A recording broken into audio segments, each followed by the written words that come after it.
Selamat pagi, perkenalkan nama saya Stefania Amalia Chandra dengan NIM 1922311046.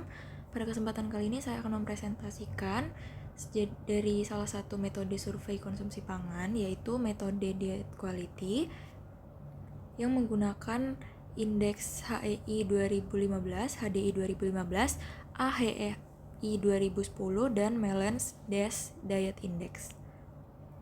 Ini untuk jurnal utama yang digunakan. Jadi saya menggunakan jurnal yang berjudul Assessment of Diet Quality Based on Selected Dietary Quality Index of Consumption of Specific Food Items of Midwife Working on a Shift Schedule in Wrocław, Poland.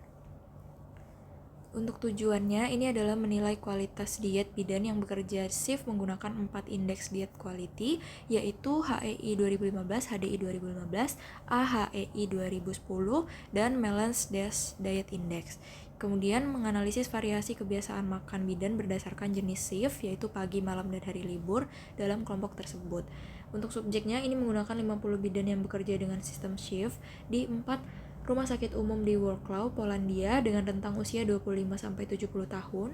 Kemudian semua bidan ini menjalani pola kerja shift yang terdiri dari satu shift pagi, yaitu dari jam 7 sampai jam 7 malam. Kemudian satu hari shift malam, yaitu dari jam 7 malam sampai jam 7 pagi, serta 2 hari libur. Metode penelitiannya yaitu menggunakan penelitian observasional dengan pendekatan kuantitatif.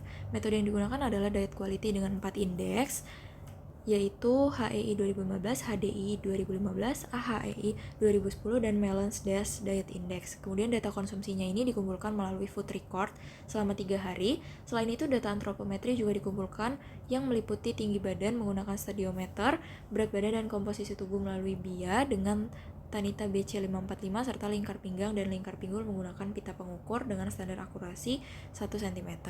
Pengumpulan datanya ini meminta responden mencatat konsumsi makanan dan minuman selama 3 hari berturut-turut mencakup hari shift pagi, shift malam, dan hari tidak bekerja.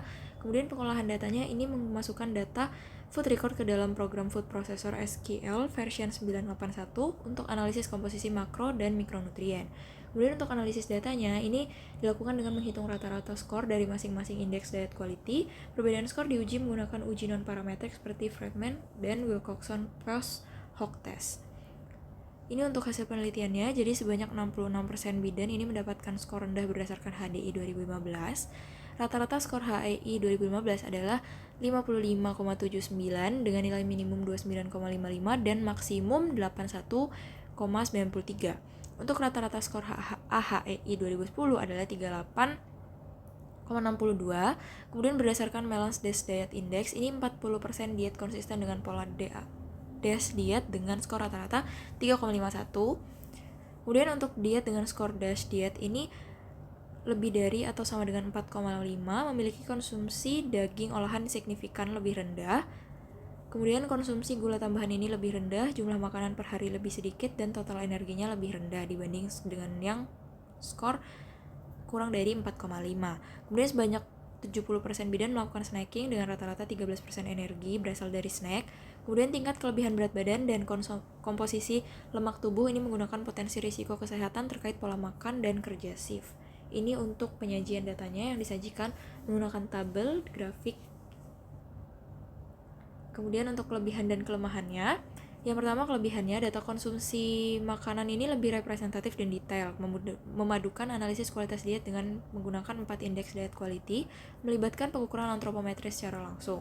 Kemudian untuk kelemahannya, ini rawan terjadi kesalahan pencatatan, kurang mewakili kebiasaan makan jangka panjang. Kemudian penelitiannya ini juga bersifat observasional, subjek penelitian terbatas, serta adanya keterbatasan dalam menangkap seluruh aspek kualitas diet, khususnya budaya dan preferensi lokal. Ini untuk validitasnya menggunakan jurnal dari Yue et al. Pada penelitian Yue et al. 2022, ini validitas FFQ diuji dengan dibandingkan skor diet quality dari FFQ dengan Wage 7-day dietary record menggunakan korelasi Spearman.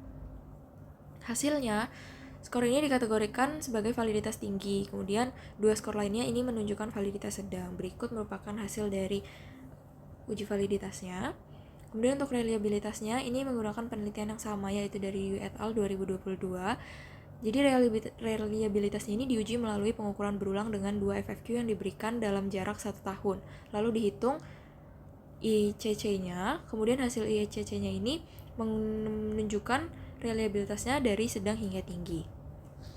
Untuk potensi bias dan cara mengatasinya, itu yang pertama, biasnya adalah bias pencatatan makanan dari partisipan, terutama dalam estimasi porsi makanan pada food record yang dapat menyebabkan kesalahan pengukuran asupan gizi. Kemudian resiko bias pengukuran akibat keterbatasan alat ukur, kualitas diet yang kurang dalam menangkap aspek diet spesifik budaya atau pola konsumsi lokal. Untuk cara menguranginya, ini bias pencatatan makanan dapat dikurangi dengan memberikan pelatihan dan instruksi jelas pada partisipan tentang bagaimana cara mencatat makanan dengan benar. Kemudian, untuk cara mengurangi bias yang kedua adalah adaptasi dan validasi sesuai dengan konteks budaya dan kebiasaan lokal.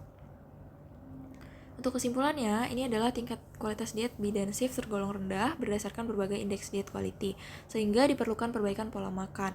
Untuk konsumsi daging olahan dan gula tambahan ini masih tinggi, sehingga berpotensi meningkatkan risiko kesehatan. Kebiasaan snacking juga ditemukan pada mayoritas bidan dengan kontribusi energi signifikan dari snack. Untuk rekomendasinya, ini penting untuk memberikan edukasi kepada bidan dan tenaga kesehatan SIF mengenai pola makan sehat termasuk pengaturan frekuensi makan, pemilihan makanan bergizi, dan pengurangan makanan beresiko. Kemudian dilakukan juga program edukasi dan intervensi gizi secara rutin untuk meningkatkan pengetahuan dan kesadaran serta dukungan lingkungan kerja yang kondusif. Sekian presentasi dari saya, terima kasih.